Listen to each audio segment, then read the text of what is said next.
मेरे बुजुर्गों, ईमान वालों, मैं उन लोगों से जो इस तरह की जहनियत रखते हैं कि ये गुस्ताखी कर रहे हैं, इनको करने दो, कब तक करेंगे, आखिर थक हार कर खुद बैठ जाएंगे, हम इनका कोई जवाब मत दो, अपना रिएक्शन मत बताओ। ऐसी जहनियत वाले लोगों से मैं कहना चाह रहा हूं, जब बात आपकी जात तक थी तो आपने माफ किया, लेकिन जब बात आपकी रिसालत की आई तो आपने सजा दिलवाई है। हम ना हुजूर की जात पर कोई गंदा कमेंट्स बर्दाश्त कर सकते हैं और ना ही आपकी रिसालत पर कोई गंदा कमेंट बर्दाश्त कर सकते हैं, बल्कि हम दंदाने शिकन जवाब देते हैं उन पाखंडियों को। और हमें कहीं से कहां तक इस बात की इजाजत नहीं मिलती कि ये लोग गुस्ताखियां करते रहें और हम खामोश रहें। ये नजरिया इस्लाम का नजरिया नहीं है। आगे बढ़े ताकि हम कयामत के दिन ये कह सकें, या रसूल अल्लाह, आपकी शान में कुछ पाखंडी गुस्ताखी कर रहे थे, हमने जो हो सका कुर्बानी दी है। अल्हम्दुलिल्लाह, अल्हम्दुलिल्लाहि वकफा व सलामुन अला इबादिहिल्लज़ीना इस्तफ़ा, अम्मा बाद, फ़अऊज़ु बिल्लाहि मिनश शैतानिर रजीम, बिस्मिल्लाहिर रहमानिर रहीम। लक़द कान लकुम फ़ी रसूलिल्लाहि उस्वतुन हसना, सदक़ल्लाहुल अज़ीम। मोहतरम सामीईन, जैसा कि आप जानते हैं, इस ज़माने में आए दिन हुजूर अकरम सल्लल्लाहु अलैहि वसल्लम की शान में किस तरह गुस्ताखियाँ की जा रही हैं और किस तरह आपकी शान में तरह तरह के नामुनासिब जुमले कहे जा रहे हैं और दुश्मनान इस्लाम इस्लामी तालीमात को और हुजूर अकरम सल्लल्लाहु अलैहि वसल्लम की शान को दागदार करना चाहते हैं। और वो ये भूल रहे हैं कि सूरज को चिराग दिखाने से कुछ होना जाना नहीं है। हुजूर अकरम सल्लल्लाहु अलैहि वसल्लम दुनिया की वाहिद वो शख्सियत है जिनके लिए जिनकी तारीफ़ में, जिनकी शान में बड़े बड़े मुअर्रिखीन और मुसन्निफीन और राइटर्स, यहाँ तक के मुसलमान और नॉन मुस्लिम और दीगर मज़ाहिब के मानने वाले सब ने हुजूर सल्लल्लाहु अलैहि वसल्लम की शान में लिखा है। और बातिल ताकतें लोगों को उकसा कर और वरगला कर और माहौल ख़राब करने की कोशिशें कर रही हैं और किसी न किसी तरह मुसलमानों को दागदार कर रही हैं और इससे मुसलमानों को जो ठेस पहुंच रही है, जो तकलीफ़ पहुंच रही है, मुसलमान जो अंदरूनी एतबार से जो ज़ख्म लिए हुए सड़कों पर निकल रहे हैं, नबी की मोहब्बत का गम लिए हुए और नबी की मोहब्बत में जो है जज्बात में और इमोशनल होकर निकल रहे हैं, ये कहीं ना कहीं इस मुल्क के लिए बड़ा ख़तरनाक साबित हो सकता है। इसलिए कि मुसलमान हुजूर अकरम सल्लल्लाहु अलैहि वसल्लम की शान में एक जुमला भी गलत बर्दाश्त नहीं कर सकता। अपनी जान दे देगा, अपने आप को कुर्बान कर देगा, अपने अहलो अयाल को कुर्बान कर देगा, अपनी माल दौलत ज़मीन जायदाद सब कुछ कुर्बान कर देगा। हुजूर सल्लल्लाहु अलैहि वसल्लम की शान में गुस्ताखी हरगिज़ बर्दाश्त नहीं कर सकता। इसलिए कि हुजूर अकरम सल्लल्लाहु अलैहि वसल्लम का फरमान है, ला युमिनु अहदुकुम हत्ता अकून अहब्ब इलैहि मिन वालिदिही व वलदिही वन नासी अजमईन, कि ए लोगो सुनो, ईमान वालों सुनो, जब तक मैं यानी मोहम्मद सल्लल्लाहु अलैहि वसल्लम जब तक तुम्हारे लिए तुम्हारी जान से, तुम्हारे माल से, तुम्हारी औलाद से और दुनिया के सारे इंसानों से जब तक मैं महबूब ना हो जाऊं तुमको, जब तक तुम कामिल ईमान वाले नहीं हो सकते। और कुरान में अल्लाह ताला फरमाता है, कुल इन कान आबाउकुम व अबनाउकुम व इख्वानुकुम व अज़वाजुकुम व अशीरतुकुम व अमवालुन इक़्तरफ़्तुमूहा व तिजारतुन तख़शौना कसादहा अहब्ब इलैकुम मिनल्लाहि व रसूलिही व जिहादिन फ़ी सबीलिही फ़तरब्बसू हत्ता यअतियल्लाहु बिअम्रिही वल्लाहु ला यहदिल क़ौमल फ़ासिक़ीन। इस आयत करीमा की रोशनी में तमाम मुफस्सिरीन ये बयान करते हैं कि अल्लाह की मोहब्बत, अल्लाह के रसूल की मोहब्बत और अल्लाह के दीन में जद्दोजहद करने की मोहब्बत अगर सबसे ज़्यादा नहीं है, यानी इन तीन चीज़ों से ज़्यादा किसी और चीज़ की मोहब्बत इंसान के दिल में है, तो वह तर्क वाजिब का गुनहगार है। और इसी आयत की रोशनी में लिखा है कि हुजूर सल्लल्लाहु अलैहि वसल्लम से मोहब्बत करना ये वाजिब है। और मोहब्बत कैसी? अपनी जान से ज़्यादा, अपनी औलाद से ज़्यादा, अपने कारोबार से ज़्यादा और दुनिया के सारे इंसानों से ज़्यादा मोहब्बत हमें, अगर मुसलमान हैं, ईमान वाले हैं, तो अल्लाह के रसूल से करना है। जो इंसान अल्लाह के रसूल सल्लल्लाहु अलैहि वसल्लम से सच्ची मोहब्बत नहीं करता, फना होने वाली मोहब्बत नहीं करता, सब कुछ लुटाने वाली मोहब्बत नहीं करता, इश्क नहीं करता, तो वो ईमान वाला नहीं है, वो कामिल मोमिन नहीं हो सकता। दोस्तों बुजुर्गों, आए दिन जो गुस्ताखियां हो रही हैं और इन गुस्ताखियों से मुसलमानों को जो तकलीफ पहुंच रही है और इख्तिदार पर बैठे हुए लोग खामोश हैं, तमाशा देख रहे हैं और कोई कार्रवाई इन पाखंडियों के खिलाफ नहीं हो रही है, ये इस मुल्क की सूरत हाल को देखते हुए कहा जा रहा है और कहा जाता है। और मैं भी यही कहता हूं कि आगे चल के बहुत खराब हालात हो सकते हैं। इसलिए कि माजी को देखिए, इतिहास को देखिए, जब से ये दुनिया बनी है, जब से अभी तक किसी भी नबी की गुस्ताखी को बर्दाश्त नहीं किया गया। हुजूर सल्लल्लाहु अलैहि वसल्लम के दौर के अंदर अगर किसी ने नबी की शान में गुस्ताखी की तो फौरन उसको सजा दिलवाई गई है। और मैं आज जो आपके सामने हाजिर हुआ हूं, मेरे हाजिर होने का मकसद और मेरा ये छोटा सा बयान करने का मकसद ये है कि कुछ लिबरल किस्म के लोग और कुछ नई जहनियत के लोग ये कहते हैं कि ये जो गुस्ताख हैं, ये जो पाखंडी हैं, इनको करने दो गुस्ताखियां। कब तक गुस्ताखी करेंगे? थक जाएंगे, हार जाएंगे और खुद एक ना एक दिन बैठ जाएंगे। अगर हम बोलेंगे तो ये और बोलेंगे, इसलिए बोलो ही मत, इनको गुस्ताखियां करने दो।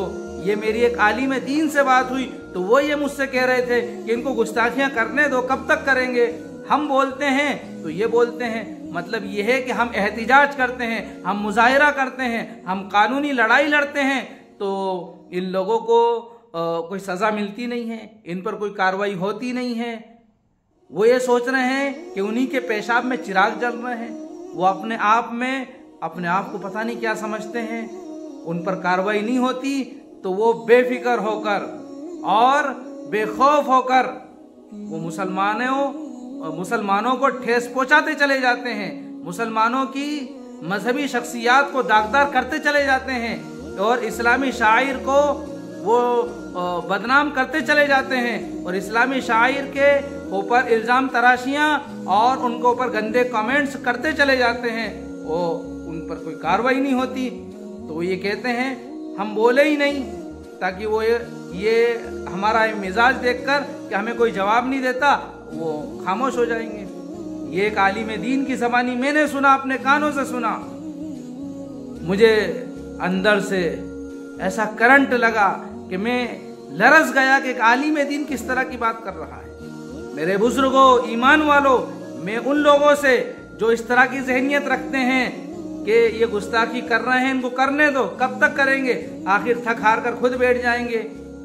हम इनका कोई जवाब मत दो, अपना रिएक्शन मत बताओ।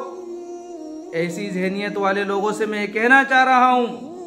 और एक बात और, वो जब ये बात करते हैं इस तरह की जहनियत वाले मुसलमान, मैं उन मुसलमानों की बात कर रहा हूं जो इस तरह की बात करते हैं, वो दलील क्या देते हैं, वो प्रूफ क्या देते हैं? वो कहते हैं कि हुजूर सल्लल्लाहु अलैहि वसल्लम को ताइफ में पत्थर मारे गए, आपके दंदाने मुबारक शहीद हो गए, आपने बहुत ज्यादा जुल्म सितम सहा, आपने बद्दुआ नहीं की, बल्कि यूं कहा ए अल्लाह मेरी कौम को माफ फरमा इसलिए कि मुझे जानती नहीं है। तो लोगों सुनो, जवाब सुनो। अल्लाह के रसूल सल्लल्लाहु अलैहि वसल्लम ने माफ किया, यकीनन माफ किया। जब बात आपकी जात तक थी तो आपने माफ किया, लेकिन जब बात आपकी रिसालत की आई तो आपने सजा दिलवाई है, आपने उनका रद्द करवाया है, उनको जवाब दिलवाया है। और जिन सहाबाए किराम ने ऐसे शातिमीन रसूल को तहे तेग किया है, ऐसे कज्जाबों को और ऐसे लानती लोगों को और ऐसे भड़काऊ लोगों को और ऐसे तासुब परस्त लोगों को जिन्होंने हुजूर अकरम सल्लल्लाहु अलैहि वसल्लम की शान अक़दस के अंदर गुस्ताखियां की हैं, उनको तहे तेग करवाया है और जिन्होंने तहे तेग किया है उनको शाबाशी दी है। इसलिए कि बात आपकी जात तक थी तो आपने माफ कर दिया, लेकिन जब बात आपकी रिसालत की आई तो आपने माफ नहीं किया है। अब मसला ये होता है कि आज कोई इंसान आपकी जात पर कमेंट्स करता है, आपकी जात पर टिप्पणी करता है, तो क्या हम माफ कर दें? नहीं, ये उसी इंसान को हक है माफ करने का जिसकी जात में कोई लफ्ज कहा जाए। ये किसी उम्मती को इख्तियार नहीं है कि वो नबी की जात पर गंदे कमेंट्स करने वाले को माफ कर दे, इसलिए कि जिसकी जात पर कमेंट्स किया गया वो खुद माफ कर सकता है। इसलिए हमारे लिए जात और रिसालत दोनों चीज एक ही माने रखती है।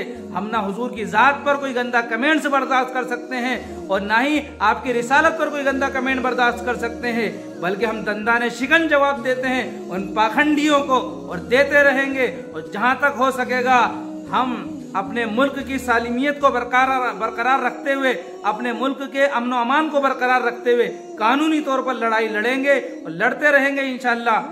और हम वही जुमला कहेंगे जो सहाबा इकराम ने कहा था, जान दी हुई उसी की थी, सच तो यह है कि हक अदा न हुआ। हमने अल्लाह को पहचाना है, रसूलुल्लाह की वजह से पहचाना है, इसलिए हम अल्लाह को रब मानते हैं और अल्लाह के बाद सबसे अजमत वाले शख्स और सबसे अहमियत हम हुजूर सल्लल्लाहु अलैहि वसल्लम को देते हैं। तो ये कहना उन मुसलमानों का कि इनको गुस्ताखियां करने दो, ये गलत है। इसलिए कि कुरान की रोशनी में, अहादीस की रोशनी में हमें कहीं से कहां तक इस बात की इजाजत नहीं मिलती कि ये लोग गुस्ताखियां करते रहें और हम खामोश रहें। यह नजरिया इस्लाम का नजरिया नहीं है। मैं ज्यादा लंबा बयान करना नहीं चाहता, मैं ये साबित करना चाहता हूं कि हुजूर सल्लल्लाहु अलैहि वसल्लम की शान में जब जब गुस्ताखियां हुई हैं, आपके दौर में गुस्ताखियां हुई हैं, तो आपने खुद सजा दिलवाई है। और आपकी वफात के बाद सबसे बड़ा मसला जब आया, सिद्दीक़ अकबर रज़ी अल्लाह ताला अन्हु के दौर में जंग यमामा का पस मंजर पढ़िए आप, कि जंग यमामा में मुसलमानों की तादाद 13,000 और मुशरिकीन और काफिरीन की तादाद एक रिवायत के मुताबिक 40,000 और एक रिवायत के मुताबिक 70,000 की तादाद। हजरत अबू बकर सिद्दीक रजी अल्लाह ताला अन्हु ने 13,000 का लश्कर रवाना कर दिया और यूं फरमाया कि मदीने में कोई मर्द बाकी ना रहे, सब के सब निकल जाओ, बदरी भी निकल जाओ, अहद में शरीक होने वाले भी निकल जाओ, तबूक में शरीक होने वाले भी निकल जाओ, सारे सहाबा निकल जाओ, कोई भी मदीने की गलियों में बाकी ना रहे। और मुझे ये जानवर घसीट कर ले जाएं, मैं इस बात को पसंद करता हूं। हजरत अली रजी अल्लाह ताला अन्हु फरमाते हैं कि अगर हजरत अबू बकर रजी अल्लाह ताला अन्हु को न रोका जाता तो आप भी जंग यमामा में शरीक होते और वो भी मुकाबला करते। जंग यमामा किन से हुई? जंग यमामा मुसैलमा कज़्ज़ाब से हुई। मुसैलमा कज़्ज़ाब जिसने नबूवत का झूठा दावा किया, और उस वक्त मुसैलमा के हमनवा और चाहने वाले अपनी रिश्तेदारी की वजह से और अपने ताल्लुकात की वजह से मुसैलमा के साथ हो गए। कई सारे फितने थे, एक फितना ये सबसे बड़ा फितना था जिसने खत्म नबूवत पर हमला किया। तो सिद्दीक अकबर रजी अल्लाह ताला अन्हु ने 13,000 का काफिला रवाना किया और ये 13,000 का काफिला 70,000 के मुकाबले में है। यहाँ पर एक पॉइंट याद रखिए, हुजूर सल्लल्लाहु अलैहि वसल्लम के दौर के अंदर, दौरे रिसालत के अंदर गज़वे बदर से लेकर तो आखिरी गज़वे तक, गज़वे तबूक तक 259 सहाबा शहीद हुए हैं। और जंग यमामा में आपकी वफात के बाद जब आपकी नबूवत पर बात आई, खत्म नबूवत पर हमला किया गया, तो हजरत अबू बकर सिद्दीक रजी अल्लाह ताला अन्हु ने सारे मुसलमानों को रवाना कर दिया और इस जंग में 1200 सहाबाए किराम और ताबिईन शहीद हुए हैं, जिनमें से 700 कुर्रा हजरात शहीद हुए हैं और इमाम बुखारी की रिवायत के मुताबिक 70 हुफ्फाज शहीद हुए हैं और 70 बदरी सहाबा शहीद हुए हैं और 70 बदरी सहाबा शहीद हुए हैं और ताबिईन और कुल मिला के टोटल जो तादाद है वो 1200 की बनती है। 1200 की तादाद में सहाबा किराम और ताबिईन शहीद हुए हैं जिन्होंने जामे शहादत नोश किया है। आप अंदाजा लगाइए कि पूरे दौरे रिसालत के अंदर 259 सहाबा शहीद हुए, वो जंगे यमामा में 1200 सहाबा शहीद हुए और 1200 में से 700 हुफ्फाज़ किराम कुर्रा हजरात और बुखारी की रिवायत के मुताबिक 70 हुफ्फाज़ किराम और 70 बदरी सहाबा शहीद हुए। बताइए कितने बड़े बड़े सहाबा। बदरी सहाबा के बारे में अल्लाह के रसूल सल्लल्लाहु अलैहि वसल्लम फरमाते हैं कि अल्लाह ताला ने इनके अगले पिछले सारे गुनाह माफ कर दिए, ये जन्नती हैं। सारे सहाबा इकराम को निकाल दिया सिद्दीक़ अकबर रज़ी अल्लाह ताला अन्हु ने, लेकिन खत्म नबूवत पर आंच नहीं आने दी। तो आज के ये पाखंडी नबी अकरम सल्लल्लाहु अलैहि वसल्लम की शान के अंदर गुस्ताखियां कर रहे हैं और लिबरल किस्म के मुसलमान ये कहते हैं कि खामोश रहो, ये तो खुद बोल बुलाकर चुप हो जाएंगे। ये दीन के ऊपर इल्जाम है, दीन इस बात की इजाजत नहीं देता। हम जिस मुल्क में हैं यहाँ के अमन व अमान को बाकी रखते हुए कानूनी तौर पर हम लड़ाई लड़ें, आगे बढ़ें, ताकि हम कयामत के दिन ये कह सकें या रसूल अल्लाह आपकी शान में कुछ पाखंडी गुस्ताखी कर रहे थे, हमने जो हो सका कुर्बानी दी है।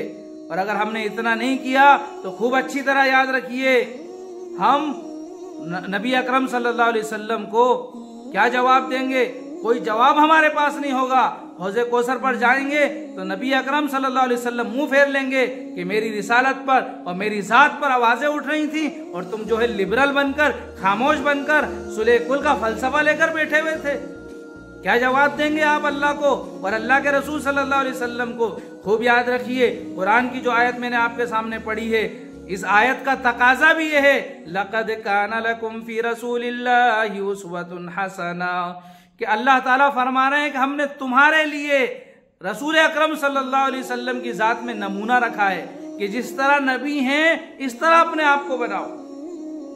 सुनार के पास जाते हैं, एक अंगूठी बनाना है, आपने सैंपल दे दिया कि इस तरह की अंगूठी चाहिए, इस तरह का हमें जो है प्रोडक्ट चाहिए, जो भी आपको बनवाना है वो अपनी मर्जी से कुछ भी बनाकर आपको दे दे, आपका पसंदीदा डिजाइन बनाकर नहीं दे, आप उसको नहीं लेंगे।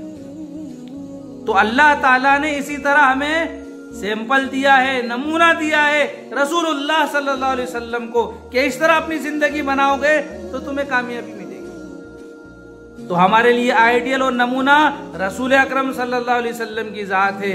हमें समझना चाहिए कि कहां पर माफ करना है और कहां पर माफ नहीं करना है। लिबरल किस्म के मुसलमान जिन्होंने दीन को सीखा नहीं, समझा नहीं, पढ़ा नहीं और पढ़े लिखे लोगों की सोबत इख्तियार नहीं की, इस तरह की बात कर रहे हैं। और इस तरह के न्यू मौलवी या नई जहनियत के मौलवी या पज़मुर्दगी का शिकार या जो है अपने जान से ज्यादा अपनी जान से मोहब्बत करने वाले और खौफ ज़दा रहने वाले और अल्लाह की मोहब्बत को पीछे छोड़ने वाले, ये सब सुन लें कि अल्लाह के रसूल सल्लल्लाहु अलैहि वसल्लम के दीन से और आपकी लाई हुई शरीयत से ये साबित होता है कि आपकी ज़ात पर या आपकी रिसालत पर किसी भी तरह का कोई कमेंट हो और वो आपकी शान में गुस्ताखी का जरिया बन रहा है, तो हमें जो है इक़दाम करना चाहिए। जहाँ तक हो सके अपने मुल्क के कानून के लिहाज से, अपनी ताकत और बिसात के लिहाज से कोशिश करना चाहिए। तो हम अल्लाह ताला के यहाँ ये कह सकेंगे कि ए अल्लाह, जितना हमसे हो सका हमने ये कुर्बानी दी है। यकीनन इस वक्त की जो है जालिम और जाबिर ताकतें मुसलमानों को जो है इग्नोर कर देती हैं, मुसलमानों पर उल्टे केस दर्ज कर देती हैं और जालिमों को, पाखंडियों को खुलेआम छोड़ देती हैं। बड़ा दिल दुखता है। खूब याद रखिए मालिक एक है और एक ही मालिक ने पूरी कायनात को, पूरी संतान को बसाया है। ये पूरी दुनिया एक ही मालिक की है, एक ही खालिक की है। ये पूरी दुनिया की संतान एक ही मालिक की है। ये पूरी कायनात में बसने वाले लोग एक ही अल्लाह की मखलूक हैं, एक ही खालिक के और एक ही मालिक के भक्त हैं। ये कुछ लोगों ने भड़काकर फिरकों में बांट दिया, तंजीमों में बांट दिया, गिरोह में बांट दिया। ये सब गुनहगार हैं। हम सब एक मालिक को मानते हैं। कोई उसको ईश्वर कहता है, कोई उसको खुदा कहता है, कोई उसे गॉड कहता है। लोग तरह तरह के अलग अलग नाम रख लिए हैं। अगर अलग अलग मालिक होते तो किसी की 2 आंख होती, किसी की 4 होती, किसी के 2 हाथ होते, किसी के 10 हाथ होते। लेकिन ऐसा नहीं है, दुनिया में आने वाला हर इंसान एक जैसा है। हर एक की 2 आंखें हैं, हर एक के 2 हाथ हैं, हर एक का खाने का तरीका एक जैसा, पेशाब पखाने का तरीका एक जैसा। हर इंसान एक ही जैसा है, पूरा ऊपर से नीचे तक। और आप एक बात और समझिए कि दुनिया में हजारों लाखों पता नहीं कितनी बोलियां हैं, कितनी लैंग्वेजेस हैं। हर थोड़ी दूर पर इंसान की भाषा बदल जाती है। कहीं पर हिंदी है, और हिंदी में भी पता नहीं कितने तरीके हैं बोलने के, स्टाइल अलग है बोलने के। और कहीं पर उर्दू है, कहीं पर तमिल है, कहीं पर कन्नड़ है, मलयालम है, और गुजराती है, मराठी है, पंजाबी है, बंगाली है, कितनी सारी लैंग्वेजेस हैं। और जब इंसान पैदा होता है तो रोते सब एक ही जैसे हैं। पता चला कि सबका बनाने वाला खालिक और मालिक एक है। वे तासुब की हवाएं चलाने वालों और कुर्सियों को संभालने वाले, कुर्सियों की फिक्र करने वालों, उस मालिक को मत भूलो।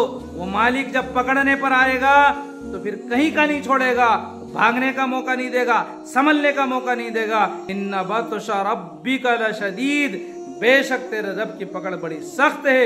इन्ना रब्बका लसरीउल इकाब, इन्ना रब्बका लसरीउल हिसाब, बेशक तेरा रब बहुत जल्द हिसाब लेने वाला है, बेशक तेरा रब बहुत जल्द सजा देने वाला है। अल्लाह ताला के यहाँ मुकदमा दायर हो चुका है, मुकदमा नोट कर लिया गया है, सब सुनवाई वहां पर हो चुकी है, बस फैसले का इंतजार है। अगर दुनिया वाले फैसले नहीं करते हैं तो हिम्मत हारने की और पजमुर्दा होने की जरूरत नहीं है। अल्लाह ताला फैसले करने वाला है। ये दुनिया के छोटे छोटे हुक्मरां अपने आप को सब कुछ ना समझें, इसलिए हाकिमों का हाकिम, मालिकों का मालिक, कादिरों का कादिर, खाली के कुल, खाली के कायनात अल्लाह है, जो रब्बुल आलमीन है, जो रब्बे दो जहां है, जो पूरी कायनात का, पूरी यूनिवर्स का क्रिएटर है, खालिक है, मालिक है। वही सुनता है, वही फैसले करता है। बस जरूरत है कि हम अल्लाह को मानते हैं, उसके हुक्मों पर आए, हम रसूलुल्लाह को मानते हैं, उनके तरीकों पर आए, अपनी जिंदगी को सुन्नत और शरीयत में ढालें। हम अपने आप को इस तरह बनाएं कि देखने वाला ये कहे कि जब उम्मती इतना अच्छा है तो नबी कितने अच्छे होंगे। आज हमारा किरदार खराब, कैरेक्टर खराब, हमारी जो है हमारी जिंदगी के रवैये खराब, भाई भाई से जुदा, और माँ बाप औलाद को नहीं चाहते, औलाद माँ बाप को नहीं चाहती, बहन भाई एक दूसरे को नहीं चाहते, और इस तरह से हर एक दूसरे से कटा हुआ है। क्यों? इसलिए कि हम अपने मतलब के लिए बात करते हैं, अपने मतलब के लिए मेहनत करते हैं और भूल जाते हैं खालिक को। अगर खालिक को मानेंगे तो उसके हुक्म पर चलेंगे। खालिक ने, मालिक ने, अल्लाह ने ये हुक्म दिया है कि सबके साथ इंसाफ करो। अगर उसको मानेंगे तो इंसाफ करेंगे, उसको नहीं मानेंगे तो कोई किसी के साथ इंसाफ नहीं कर सकता। ये चंद गुजारिशात थी जो मैंने पेश की हैं, और मेरे बयान करने का खुसूसी मकसद ये था कि वो लिबरल तबका, मुसलमानों में वो लिबरल तबका जो सुलह कुल का फलसफा अपनाए हुए है, तो होश के नाखुन ले, दीन को समझे, उसके बाद कोई बात कहे, अपनी तरफ से मन गढ़ंत बात दीन में या रिसालत माब सल्लल्लाहु अलैहि वसल्लम की शान में ना कहे। और एक बात और ये कह दूं, 1 मिनट में कह दूंगा कि अभी कुछ मुसलमान, कुछ नहीं बल्कि मुसलमानों का एक बड़ा तबका, एक साहब से गुस्ताखी हो गई थी, गुस्ताखी नहीं, जबान फिसल गई थी, तो बड़े लंबे लंबे बयान कर रहे थे, एहतिजाज कर रहे थे, मुजाहिरे कर रहे थे, और कह रहे थे ये कर देंगे, वो कर देंगे। जब किसी मुसलमान के से थोड़ी जबान की लग्जिश हो गई थी तो इतनी कोशिशें हो रही थी। एक मुसलमान से नबी की शान बयान करते हुए कुछ लग्जिश हो गई थी, कुछ का कुछ निकल गया था, तो ये आशिक रसूल वाला तबका, अपने आप को मुहिब्ब रसूल समझने वाला, बड़ा जो है जतन कर रहा था, बड़े नारे लगा रहा था, कत्ल की धमकियां दे रहा था। और अब क्या हो गया है? अब क्यों नहीं आगे आ रहे हो? अब क्यों नहीं कोशिशें कर रहे हो? अब क्यों नहीं बयान दे रहे हो? कहीं ना कहीं हमें समझने की जरूरत है कि खूब याद रखिए, अगर सच्ची मोहब्बत अल्लाह के रसूल से है तो फिर खुलकर मोहब्बत कीजिए। घर में छुपकर मोहब्बत करना मोहब्बत नहीं होता। पूरी जिंदगी रसूलुल्लाह जैसी बनाइए सल्लल्लाहु अलैहि वसल्लम। अल्लाह मुझे भी अमल की तौफीक अता फरमाए और हर ईमान वाले को अल्लाह ताला अमल की तौफीक अता फरमाए और अल्लाह ताला हमारे इस मुल्क को अमन अमान का गहवारा बनाए। अल्लाह ताला बुरी नज़र से हमारे इस मुल्क की हिफाजत फरमाए और जो लोग कानून का उल्लंघन कर रहे हैं अल्लाह ताला इनको हिदायत अता फरमाए, सही समझ अता फरमाए। आमीन या रब्बल आलमीन। वमा अलैना इल्लल बलाग।